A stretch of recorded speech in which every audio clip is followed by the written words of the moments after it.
We had a wild weekend for the 2022 NFL draft, and we had a number of FCS players. A lot. I believe we had a record number of FCS players that were selected in this year's NFL draft. I'm going to be going through all of the guys that were selected, all 24 of the players that were drafted from the FCS on today's episode.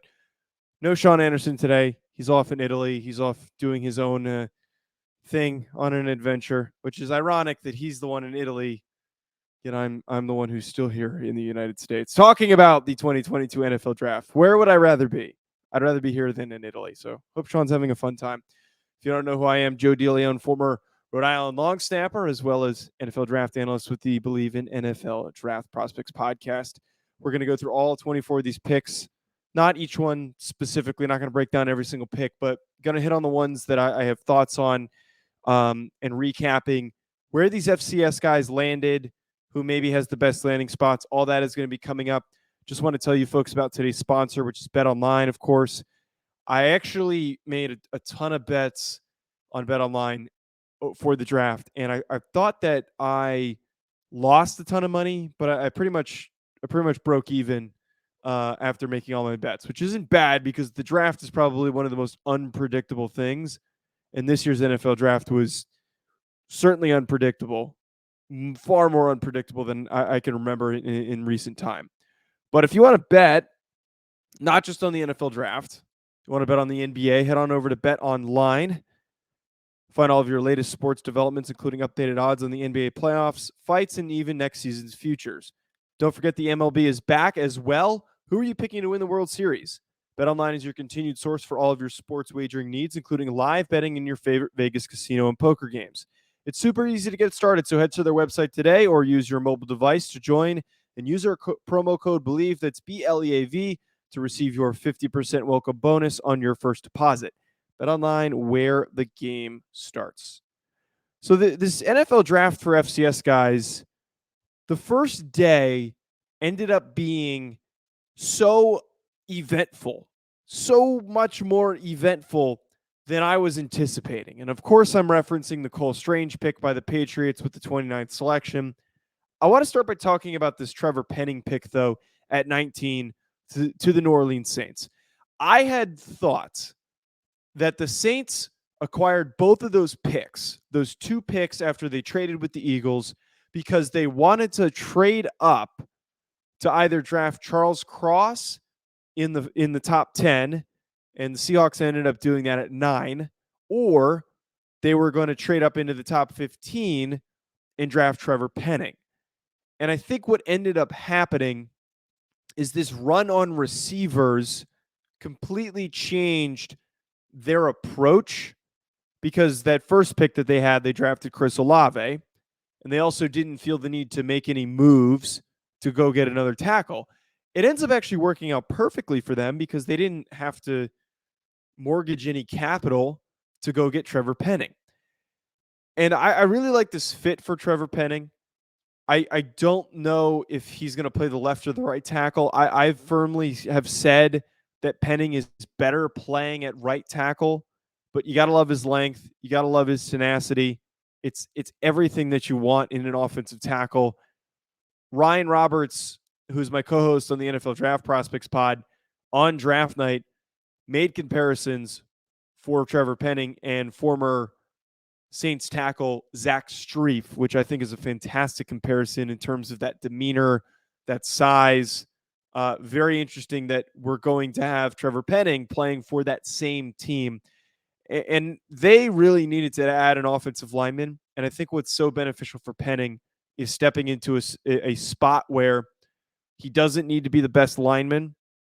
He can take some time to develop. Don't have high expectations for Penning in his first year. And all I mean by that is don't expect him to be one of the best rookie tackles.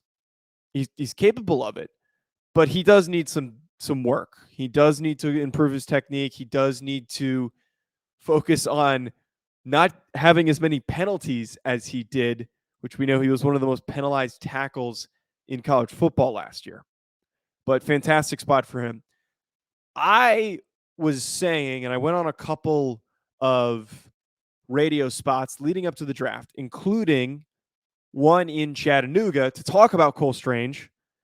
And it was I believe it was that show. It was asked to me, who is the likely second FCS guy to go if after Penning? And I said Penning is a guarantee, but who's the next most likely guy to go?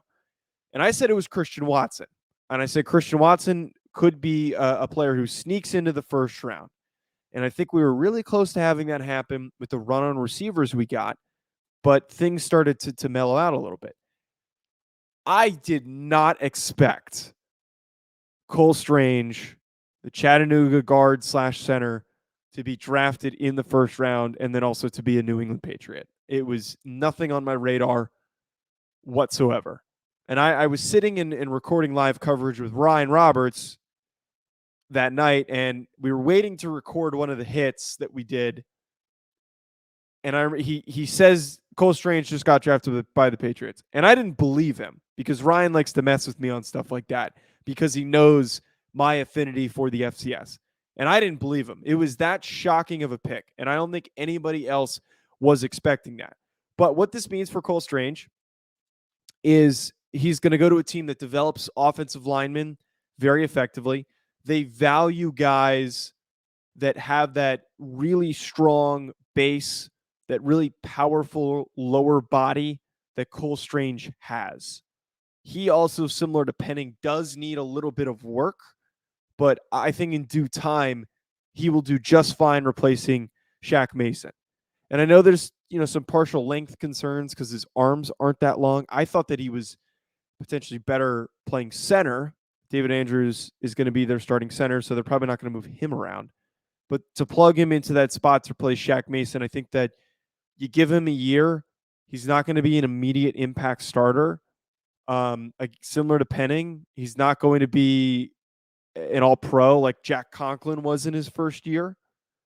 But I think you give him a little bit of time to play up his technique and do well on a team that develops linemen really, really effectively. I think Cole Strange has that capability to be really, really good.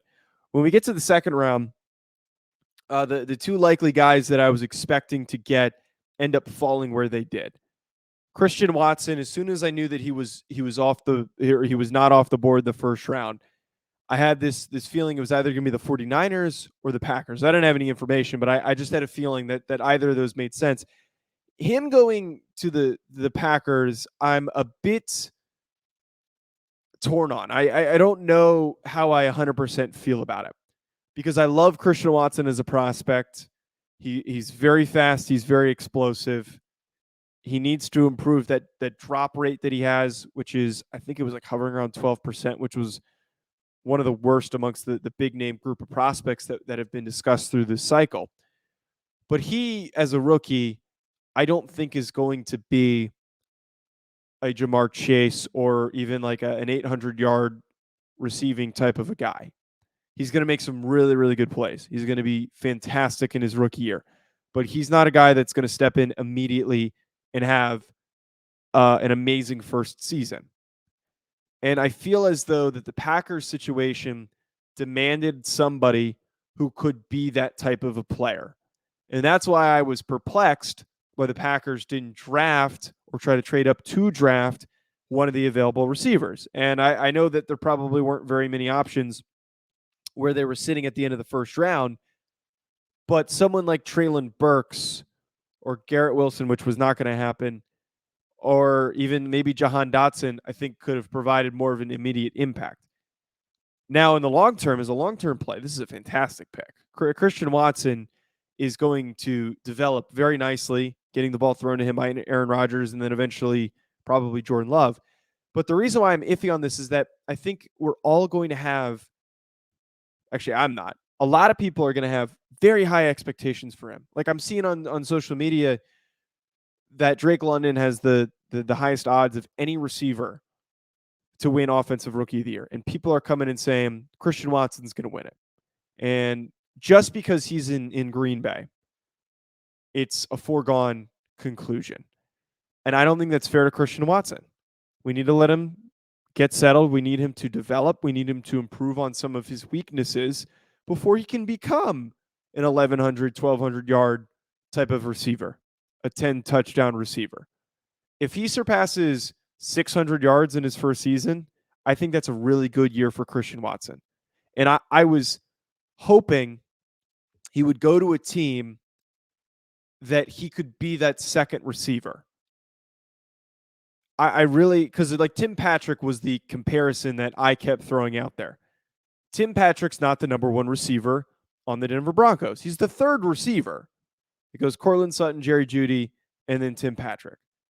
And Tim Patrick does really, really well. And I think Christian Watson has an ability to be more than that. But what makes Tim Patrick good, where he is right now, is that he's not the only guy that they're throwing the ball to. There are a lot of options in Denver. But here we are with Christian Watson stepping in as the only option.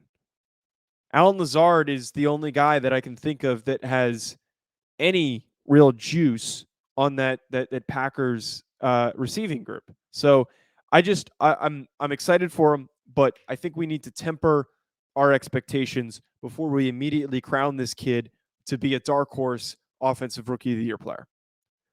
The other second round pick, though, that we had, Montana State's Troy Anderson. Troy Anderson, who we talked very highly of throughout the cycle, green to the linebacker position, but a fantastic athlete, a very smart football player from Montana State, clearly very, very well coached. He is going to be slotted right in with an already fast linebacker group playing next to Deion Jones. That is going to be really fun to watch. After he settles in and maybe after a year or so, that is going to be a really fast, explosive linebacker core for the Atlanta Falcons. And I texted Sean because he's a Falcons fan. And of course, he's happy that the FCS kid, the one that we've talked about and one that we've both had draft crushes on through the cycle, is now an Atlanta Falcon. And he was the one who pointed that out, that they are going to have so much speed at their linebacker positions for the next few years. When we get to the fourth round, the one pick that really stood out to me was the selection of South Dakota State's Pierre Strong. And I spent a lot of this draft cycle saying that if Pierre Strong ends up in the right situation, you should be worried. Pierre Strong is a very experienced running back with fantastic vision. That was a great voice crack. A very experienced running back with fantastic vision. He is experienced to the point where he is going to be able to have an immediate impact. He has taken a lot of carries, taken a lot of reps. And him being a New England Patriot, we know that Bill Belichick likes running backs like this. Sneaky fast, know how to read a hole, know how to hit a hole hard, not necessarily a big bruising back, but very effective, very consistent, consistently healthy.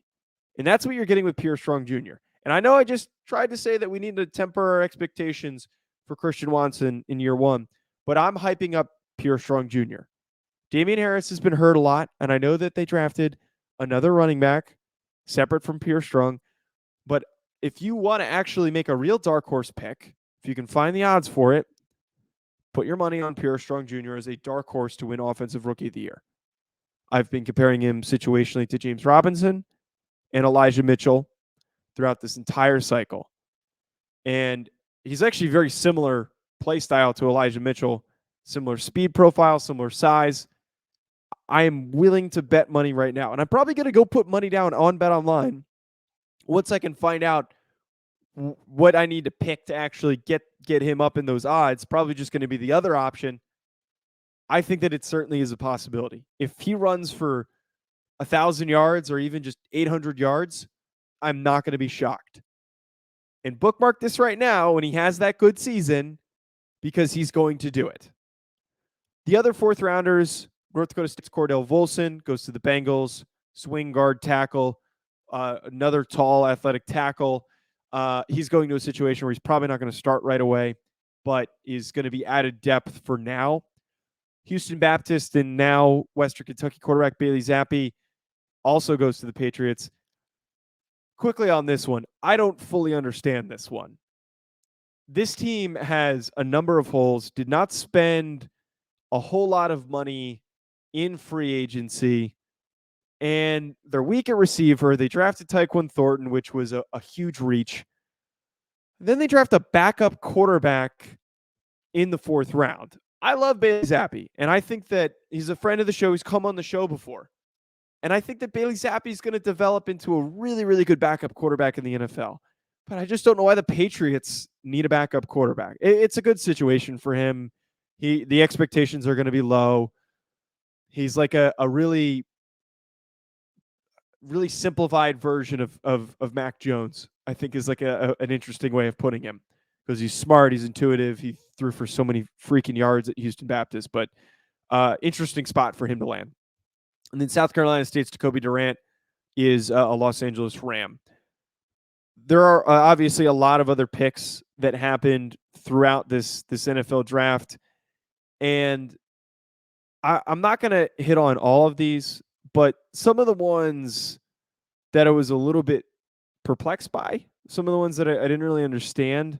The one in particular that I was not expecting was Andrew Ogletree, the Youngstown State tight end, being selected by the Indianapolis Colts. I did not see that coming whatsoever. I had no idea that he was going to get drafted. He's tall. He's not very athletic. So that's a bit of an odd choice by the Indianapolis Colts to select Ogletree in that spot. I was excited to see that Daniel Hardy was selected by the Rams, who somebody I didn't think was going to get drafted. He was selected in the 7th round. Matt Waletzko, a 5th-round pick to the Dallas Cowboys. They reached on Tyler Smith in the 1st round, and then they come back with some tackle depth with Matt Waletzko, so a decent addition for them. Sam Houston's Zion McCullum, I like that he's joining the Buccaneers because he's joining a now veteran group that is still young. So you've got a bunch of guys like Antoine Winfield Jr. that have been around for a couple of years now and playing at a high level. I think that he steps in and he is going to give him a little bit of time, and he's going to fit and mesh very nicely. I think that pick was a very underrated one and a potential steal amongst the picks. We also did have the first Jackson State selection for Coach Prime, first player that he's coached up that got drafted. Jackson State's James Houston, outside linebacker, was the Lions selection in the 6th round. So nice to see that Jackson State has their first player drafted. I'm sure that Shadur Sanders and then Travis Hunter are definitely going to change that and the high rounds that they're going to be selected in. The last pick, though, that I wanted to hit on that I was really intrigued by, I did not know if Chris Oludoka was going to be drafted. I really thought that we would see Cole Kelly or not Eli Perry. Oh my God, I'm blanking on the kid's name. The kid that I played against, EJ Perry. Wow. I think I should remember him. He completely gashed us. EJ Perry, the Brown quarterback. I thought that those guys were going to get drafted before Oludoka was, because Oludoka did get some attention from these all-star games, but he didn't get the higher level attention that those guys did as prospects, particularly Perry. But Oludoka going to the Steelers is intriguing because they drafted Kenny Pickett. He additionally coming in with low expectations, doesn't need to start right away, obviously. He's a 7th-round pick. And he's going to be competing for that backup quarterback spot. The only thing that makes things very difficult for Oludoka is trying to unseat the guys that are going to be ahead of him. So we know that Kenny Pickett is going to be competing with Mitch Trubisky for that starting quarterback role. That then puts them at 1 and 2. Mason Rudolph, it's going to be tough to push him out as that third quarterback. And if I'm correct, I believe Josh Dobbs is still there with the Pittsburgh Steelers. So you now throw an Oludoka, and it almost feels like this was just a camp body pickup and hoping that he's a little bit more than that. I don't know if he's going to be able to do much going up against these veterans. They have a serious advantage having been there a lot longer than Oludoka was. And I like Oludoka as a player. This is somebody who I think is probably going to get cut during training camp and then signed by somebody else to their practice squad. Maybe it's the Steelers. who adds them to their practice squad. But it is going to be an uphill battle for Oludoka, but still happy that he was drafted in the 7th round where he was selected. That's going to be it from me, though, folks. Thanks for tuning in. Wanted to recap these picks. Let me know your thoughts. Drop a comment below on any of the thoughts that you have on any of my takes. If you disagree with them, feel free to argue with me. I will gladly respond to any of the arguments that you might have. I'm sure Colin is going to unleash a litany of comments underneath this video. So if you want to argue with him, I also encourage you. Wow, I am voice cracking like crazy. I encourage you to do that as well. Thanks for tuning in. We'll be back later, folks. Make sure you hit subscribe.